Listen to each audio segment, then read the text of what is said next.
Yan mga kabukas, one more time. Tadan! Lilipad. Ayan na, ayan na. Ayan na, lilipad.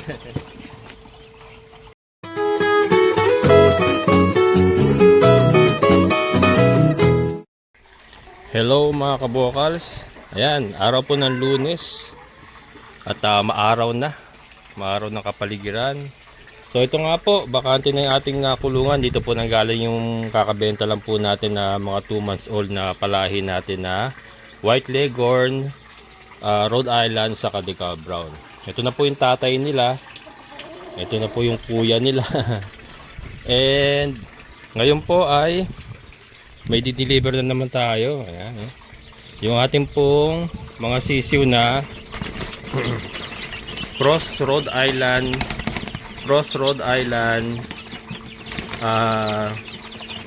ano to? Rhode Island White Leghorn at saka yung ating 3 pirasong Decal Brown. Ayan. 100 po ang isa. Ayan. Going 1 month po sila. Ayan, 100 pesos lang mga kabukal. 17 piraso, bali 1.7 po sila. Ha? Ha?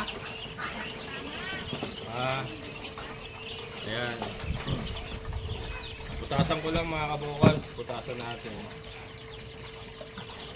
Ano to? Going to San Miguel, Bulacan.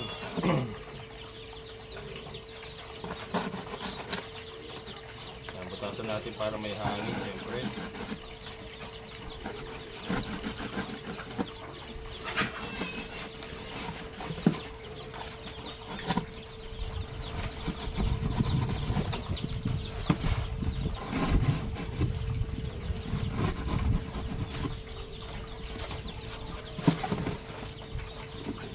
Yan, makikilala nyo po yung ating bagong shipper mga kabukals. Meron tayong bagong shipper. Ito na ang magiging regular shipper natin pagka may naka-line up pa nga kami sa Tigbe, Norsagaray sa Sabado. I-deliver din niya. Kilala nyo to mga kabukal. Mamaya makakita nyo yung ating bagong shipper. Yan, presyong lalamove lang kami mga kabukal. Kasi pagka sa totoong shipper tayo, yung pet shipper talaga medyo pricey. Mataas tumingil. So ito kami, sabi ko nga tayo na lang ikaw na mag-deliver pagka may order sa akin. Kasi dati naman siya naglalalamove eh. So sanay siya mag-deliver. So yun. Ito mga kabukals, from here going to San Miguel, 700 ang singil niya. Yung sa Tigbe, from here going to Norsagaray Tigbe, 500. Pag sa pet shipper kasi, ano na yan, 1 plus na kagad yan or 900, mga ganyan. Base doon sa mga dati kong pinadala mga kabukals sa pet shipper talaga.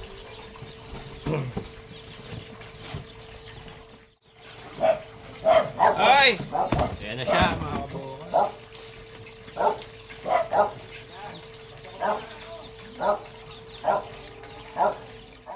Dito, malamig dito.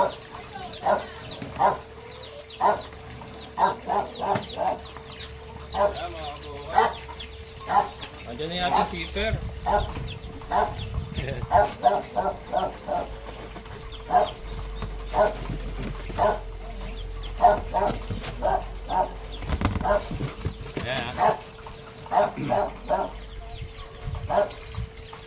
Kulang pa pala sa kabila.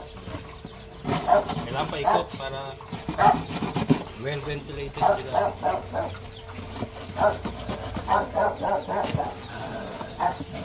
Louie, huwag mo na dyan. Ayan mga kabukals, ang ating bagong shipper. Si Andrew. Ayan, so siya na po ang ating mag-taga-deliver ng lahat ng ating mga mga produkto dito na i-avail nyo mga kabukals. Basta lang area lang ng Bulacan. Pampanga sir, pwede ka? Pampanga mga kabukals, yan pwede. Bulacan, Pampanga, Manila, Quezon City. Yan, si Andrew na yan mga kabukals.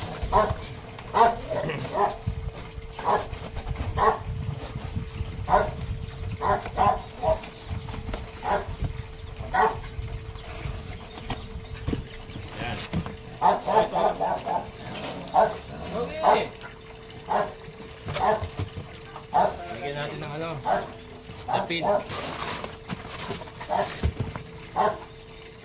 Hindi pa uwi mga kabukol.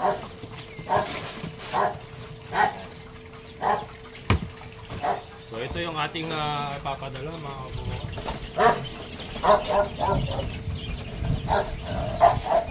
Louie! Yan, ito yung ating mga palahi.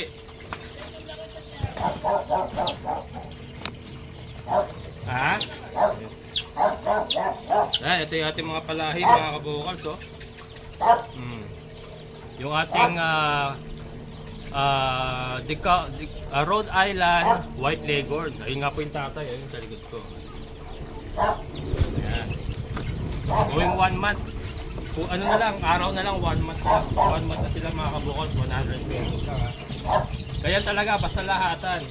Kasi nga primero, 8 pieces lang dapat kukunin ni Ma'am Marisol. Sabi ko, ma'am, kunin nyo na lahat. 17 piraso, bigay ko nila 100. So, dapat 120 ang isa. Discounted na sila ng 20 pesos ang isa mga kabukals. Yan o, 100 pesos. May kasama pang decal brown yan, 3.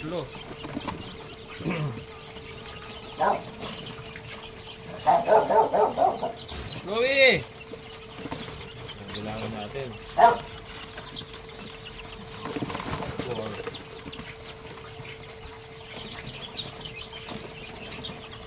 Ito yung decal brown mga kabukals, oh. Ayan yung ating decal brown, oh. Decal brown yan. Abangan nyo, marami po tayong ibibreed na ganito na ibibenta na rin natin na sisiw. Ayan, decal brown, balik ina. May 3 siyang kasamang ganyan, 3. Tapos all the rest, mga White Leghorn Rhode Island na yan. Puro layer siya mga kabukals. Yung White Leghorn Rhode Island, pang laying din yun eh. Yun nga lang, hindi siya brown egg, dirty white ang kanyang itlog. Pero ang kanyang egg yolk, pula din mga kabukals. Mas pula pa nga sa ano eh. Mas pula pa nga minsan sa itlog ng decal brown eh. Yung egg yolk niya, yung egg yolk. Napansin ko. Doon sa mga nauna kong pinalahi na White Leghorn Rhode Island, ang pula ng ano, egg yolk. Ang ganda oh. Yeah. Sigla yan mga kabukals.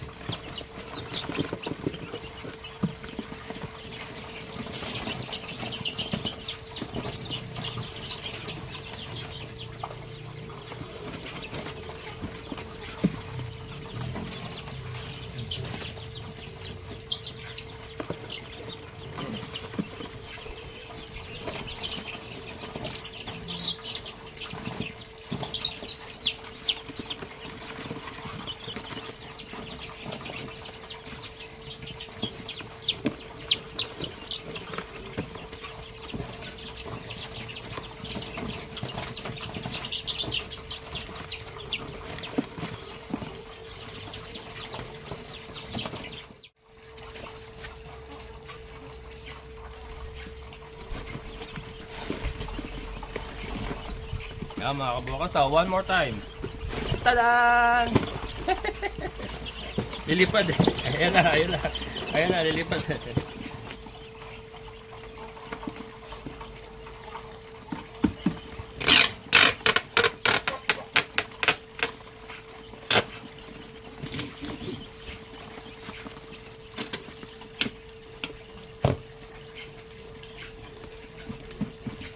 Ayan. Bound to San Miguel, Bulacan. Shoutout kay Ma'am Marisol. Thank you po. Ayan mga kabukals, naiakit na natin si Raptor at medyo umaaraw na. Pero hindi yan na mag-deliver. Si Andrew. Ayan. Night. Ha? Sisiw. Sisiw sa San Miguel. Papadeliver ko kay Andrew. Yung mga paitlogin ko ba na palahi ko na. O yung mga palahi ko na. 17 piraso. Yan mga kapos, nag-gear up si Andrew. Gear up. Yan, ito ang kanyang pan-deliver mga kabukals. Yan, iti-tape namin yan. Yan sila, ayan. Yan, Ma'am Marisol, dire-ready na po.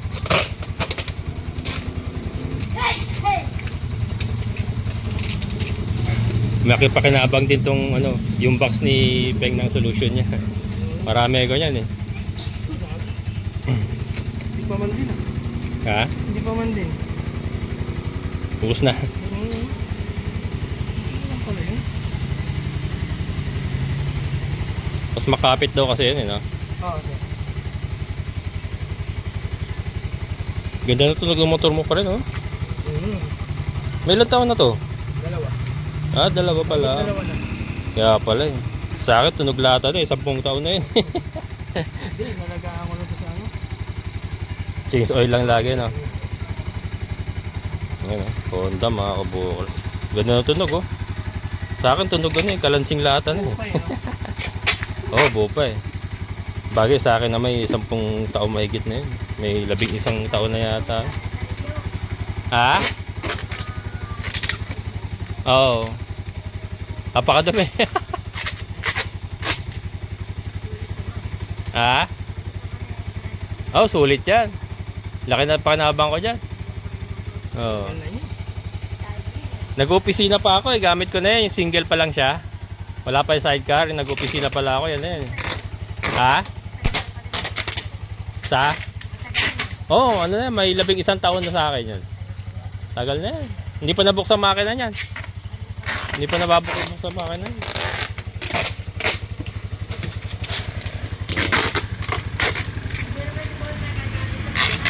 Oo, hindi naman. Pang ano lang, service lang talaga.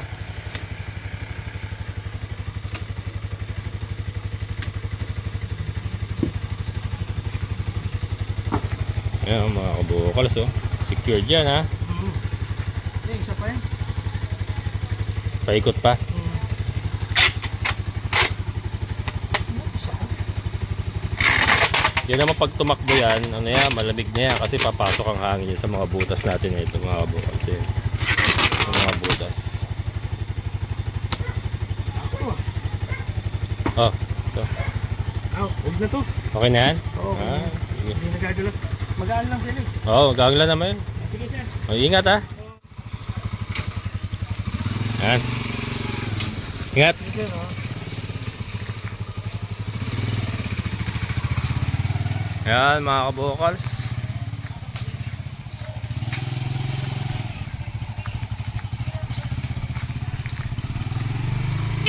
Ingat. So yun mga kabukals. Dala ni Andrew. Ayun na. Shoutout kay Ma'am Mirasol from Japan. Yan, nasa Japan pala si Ma'am. Ayan, yan na po. Update kita mamaya, Ma'am. At kulang 1 oras daw yung biyahe niya. Ayan mga kabukals. Nadala na ni Andrew. On the way na. Ayan. Ating fish pan, no? So ito yung ito nga yung kuya. Ito yung tatay. Yung ating pure white leghorn. Ayan. So ito bakante na, oh. Ang galing, bakante na. Yung ating incubator ay waiting. Yan, walang laman. Naka-off. Yan. So ating mga hito. Andyan lang yan. Oh, mga kabukas, diba na unti-unti nyo na bang napipicture out yung sistema mga kabukas, diba? So nakapagpuproduce po tayo ng mga sisiw na ibebenta natin. Andito po yung brooder natin sa ilalim, sa ibabaw ng fish pan. So hassle free sa paglilinis. Walang problema sa pag-accumulate ng pupo, walang langaw, walang ammonia na naamoy yung ating mga sisiw, diba? So dito man po sa kabila is yung ating mga layers, and then ito po yung ating mga naunang palahe. Ito po yung ating tinitesting kung gaano makaganda yung kanilang pangitlog. Ayan.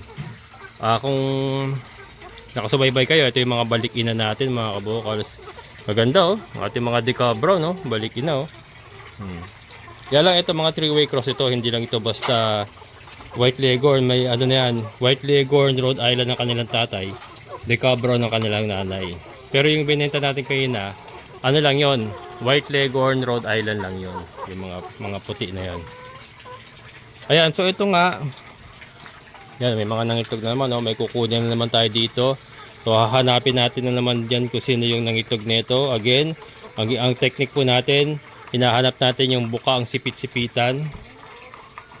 At yun po yung siguradong nangitlog. Kung sino po sa kanila yung pinakabuka ang sipit-sipitan. Ayan. So pinupuno nga po. Ayun, ito.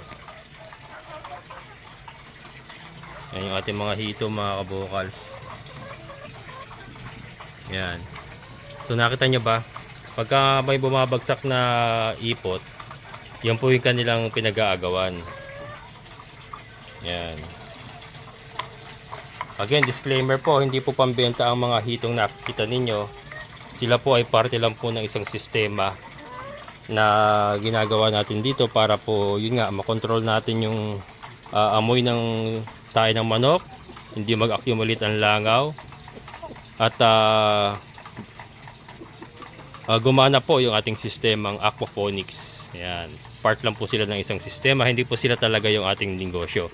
Ayan po ang ating negosyo, yung mga manok na yan.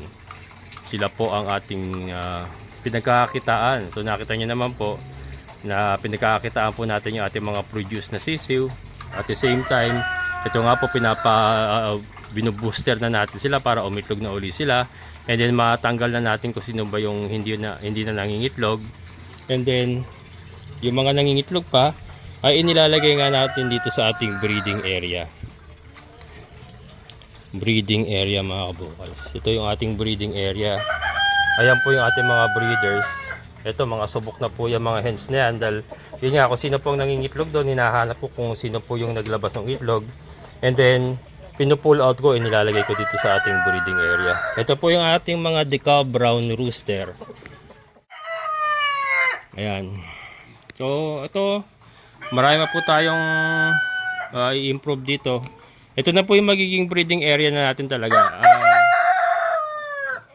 Inaano ko nga rito, mga 8 siguro. 8 or maximum na 12 hen. 12 hens ang ilalagay natin dito sa ating breeding area. Yan. Kung saan, nakakagala silang, masaya sila. Kasi patingin ko, sa napapansin ko, mga kabukals, mas effective yung pagbibreeding pagka yung ganyang medyo malayo yung lakaran.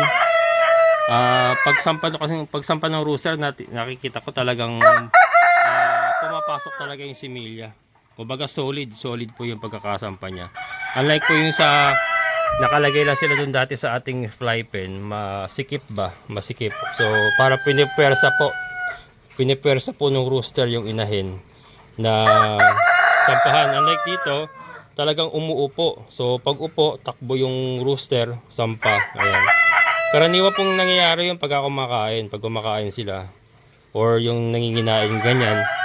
Nanginginain sila, nagkakalkal-kalkal ganyan, gumigiri-giri yung tandang, tapos biglang uupo yung inahin, sasampa. So parang mas effective po yung pagbibreeding nila sa ganitong kalaking area. At the same time, makokontrol nila yung ilalim ng ating goat house. Kinakalkal kasi nila yan para hindi mag-accumulate hindi magbundok ba yung mga droppings ng ating mga kambing. So ayan, mga kabukals, tuloy-tuloy na tayo sa breeding, ha. Ayan, ito nga, kung 12, sayang kasi yung 2 rooster ko namatay, na kasakit 4 dapat yan sila na-disgrasya yung 2. So ito nga, dito na po tayo mag-uumpisa uli. And ang concentration po ng breeding ngayon natin is decal brown muna. Stop po muna ako sa mga white leghorn, cross Rhode Island. Pero naka-standby lang yon, kaya nga nandoon yung 2 rooster. Naka-standby lang yun. Ayan. Pero ang ano po natin ngayong concentration natin is decal brown. Nakita ko kasi yung resulta. Nakita ko yung resulta nung breeding Ito Ito kasi sa kanila galing na ito Oh, ang ganda Diba? Napakaganda ng ating mga napapalabas na inahin, Ayun, inahin niya, Oh. Ang ganda. Pero syempre, ang kailangan natin tignan diyan is yung itlog, hindi lang yung ganda niya. Kailangan mangitlog siya ng brown talaga, at saka yung frequency ng itlog niya. Kailangan hindi man niya mapantayan, very close dito sa mga original talaga na decal brown. At naglabasan na sila.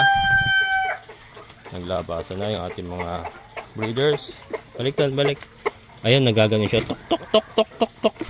Nagtotok tok tok tok tok tok.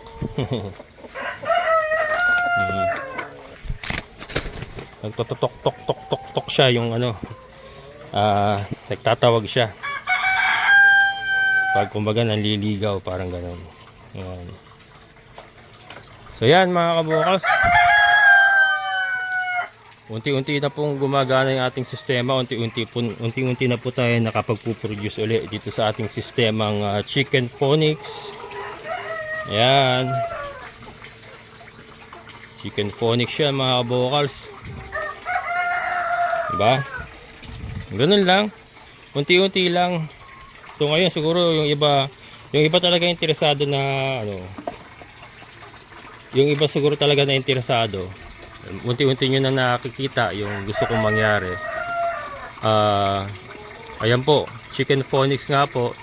Na kung saan nakapag-aalaga tayo, nakapag-ninegosyo tayo ng manok. Na kung saan nakokontrol natin yung amoy ng kanilang mga ipot.